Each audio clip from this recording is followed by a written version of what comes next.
October 21st, Volusia County. Okay. First, appreciate everybody coming back to the table. We're eager to try and resolve this. We wanted to start off with trying to give you some idea of where we kind of think we are with relation to our counter proposal.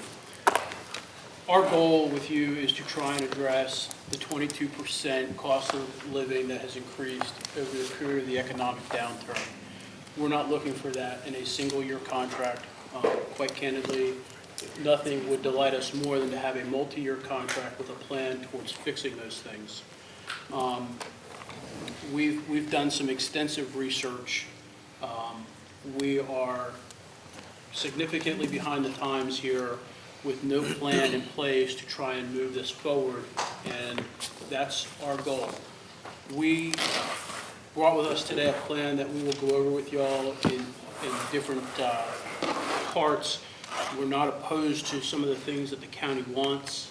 We're trying to find some common ground on that. Our research has shown now, though, as we look around the state, that other areas are starting to address these issues. Pinellas County, a deputy in Pinellas County, Florida, now after their plan that they implement over the next 2 years, will start a deputy sheriff at $45,000. Now, I'm not going to sit here and try and suggest that we're in the same market as Pinellas County and that we are going to start at $45,000, but we need to start looking somewhere. Pinellas County is a government very similar to ours. They're a charter form of government. They have a sheriff. They have a labor union. And yet they manage to find a way to get it done. Our challenge here today is that you help us find a way to get it done. It is a problem. There was back and forth at our last session, whether it was a problem, whether it wasn't a problem, whether it's a problem you want to address now, don't want to address now. It is a problem. And the sooner we all agree that it's a problem, the sooner we're going to start making headway into fixing that problem. Flagler County Sheriff's Office. I brought some copies of theirs for you. Flagler County Sheriff's Office I'm sorry, I've got 4 copies if you all want to see them. Flagler County Sheriff's Office just did a CODI study. CODI study is an entity that, as everybody here at the table knows, Volusia County has used in the past. They recognize the problem in Flagler County. They're looking at ways to try and implement fixing that problem. As it stands right now, Flagler County pays more than a sheriff's deputy in Volusia County. There's a problem with that. We're bigger than Flagler County. We're better than Flagler County. Why are we behind Flagler County? If you read that article, it's going to hit on some points that are very near and dear to these people that are sitting behind you or sitting off to your left. That article highlights the fact that a deputy sheriff that was making $35,000 in 2009 would need to be making $38,000 today just to keep their head above water. That's the inflation factor here. That's the issue that we've been trying to drive home to you folks, is that the money that we made back then doesn't get us where we need to be today. The cost that it is, the buying power of their dollar does not take them as far. We're underwater. How do we fix that? That's where we want your help. How do we move this forward? Things have been said that we don't see the problem, we don't have the money. It's very difficult for me to sit here and tell these members that you don't have the money when Volusia County starts spending money out of their checkbook for things like the Speedway. $20 million. You can shake a stick however you want, but at the end of the day, they committed $20 million to the richest family in Volusia County. $20 million, whether $5 million of it came out of reserves, that's another issue, because we've sat at this very table and been lectured by the county telling us that, well, reserve money's for a rainy day. We can't touch that money. That money's for other things. But conveniently, when the Speedway wanted it, it was okay to touch it. There's a number, the list goes on and on with spending money like it's water in this county on the wrong things and not starting to invest back in the workforce. Things like buying property on the beach side so that we can take cars off the beach. $940,000 for improvements at the airport parking lot or out at the airport. $225,000 earmark to repave the parking lot out there. Taking the parking lot and creating spaces so the council members can park close to the building. These are all things that the county chooses to spend their money on that many may consider frivolous spending when, in fact, they need to be focused on the people that make this county move forward. And that's the employees, the people you see in this very room. Several years ago, we came before the council looking for a raise. We got slapped in our face. They chose to spend their money that year on a spay-neuter bus. If that's not frivolous spending, then I don't know what is. Did we really need a spay-neuter bus over taking care of our employees?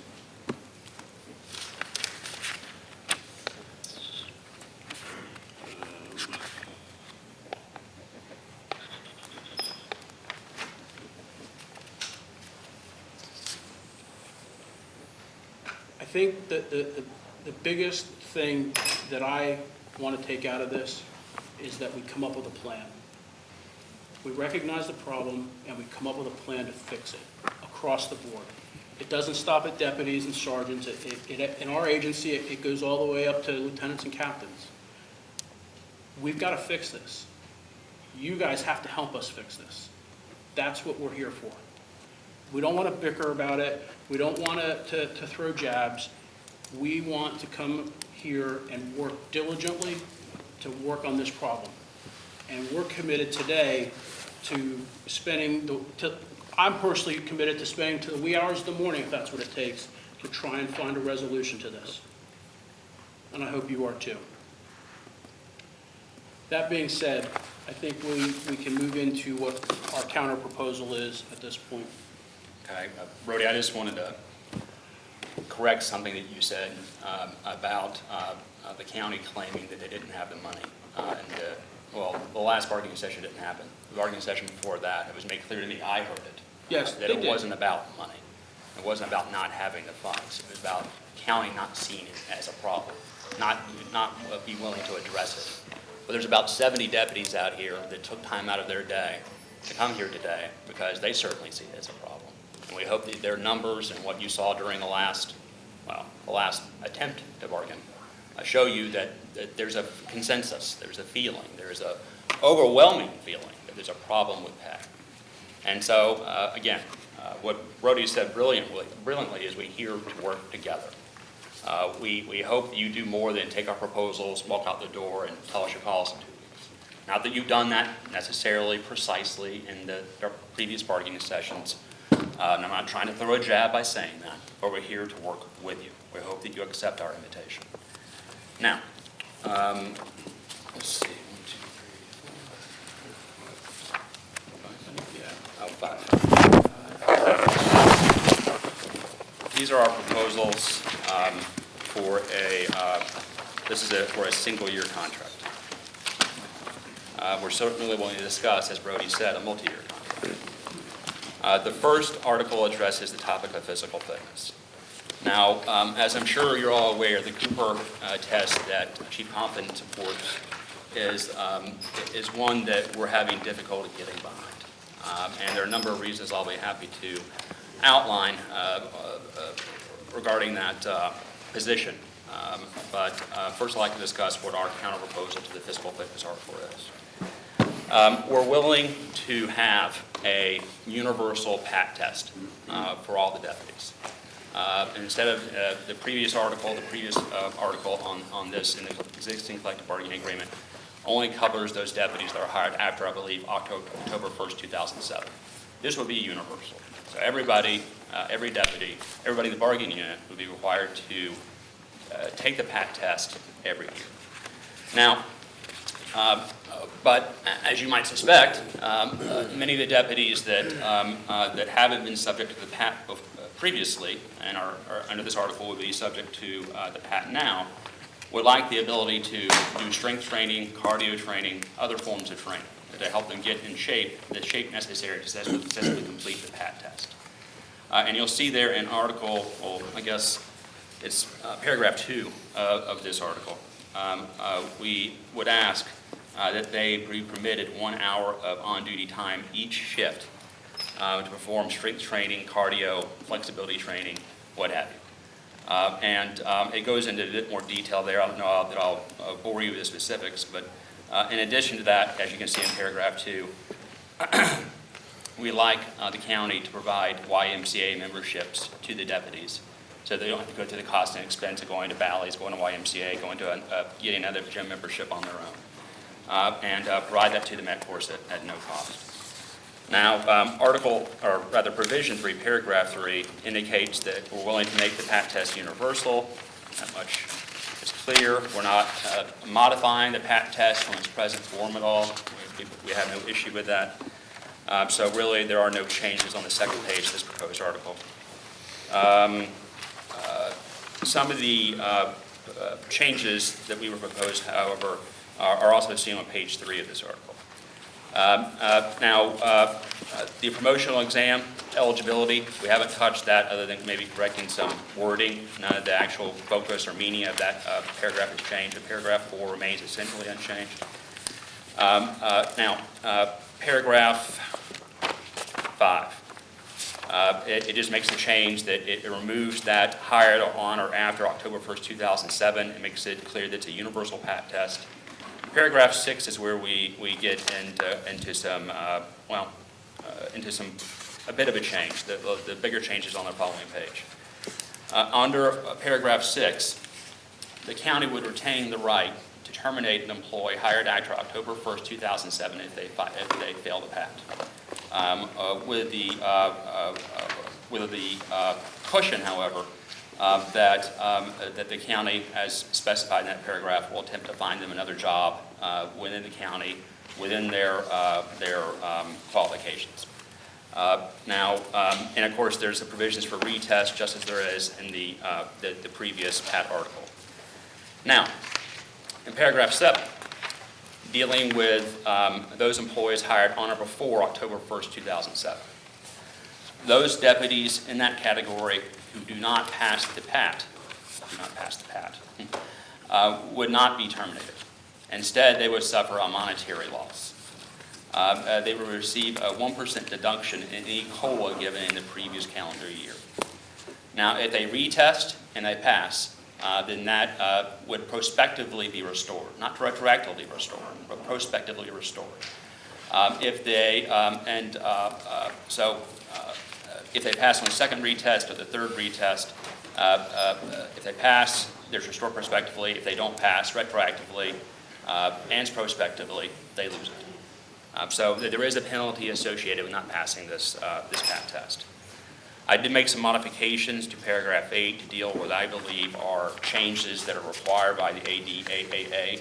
And I think you'll see those are set forth there. I'll be happy to answer any questions about that. Now, before I move on to the wage article, do you have any questions so far, or do you want to just move on? We may need some time to take a caucus to review some Of of course, it. absolutely. Okay. Now, the next article is Article 21, dealing with wages.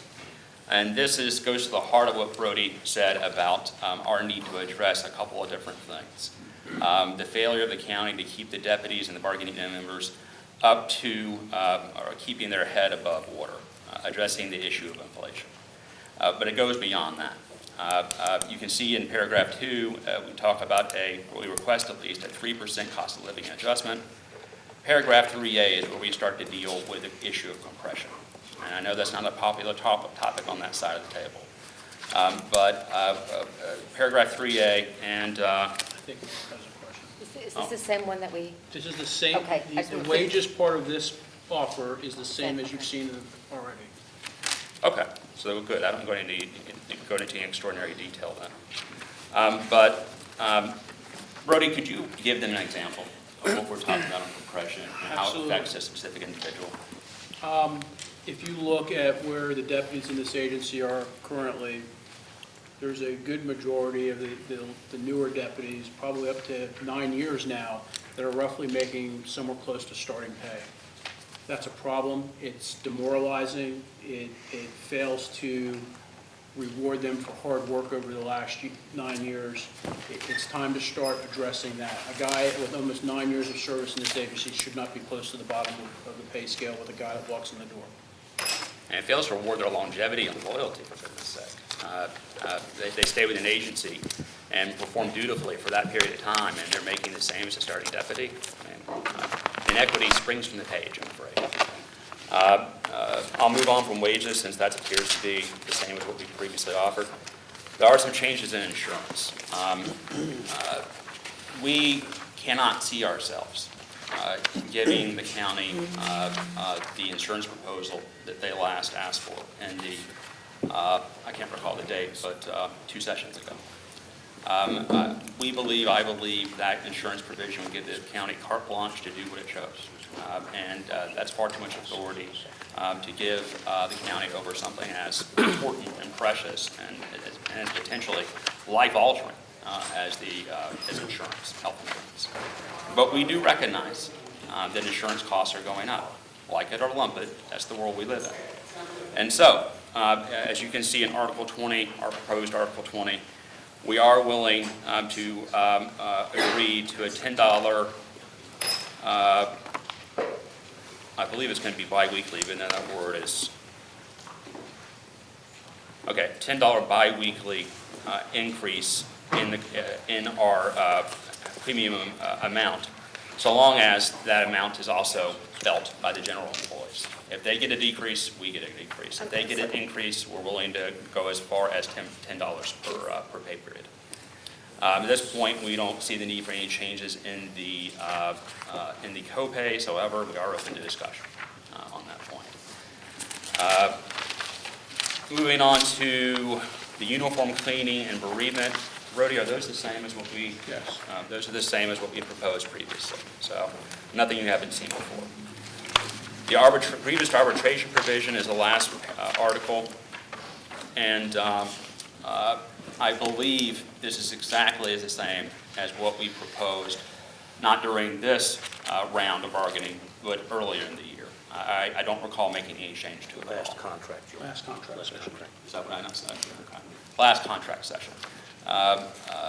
It's the same, I believe, as that, so it's nothing you haven't seen before. So is the part that you've taken out the stuff that's crossed through? It's essentially, I copied and pasted the very same grievance arbitration provision we last proposed during the previous contract, and just pasted it here. 2013, 2014. Right.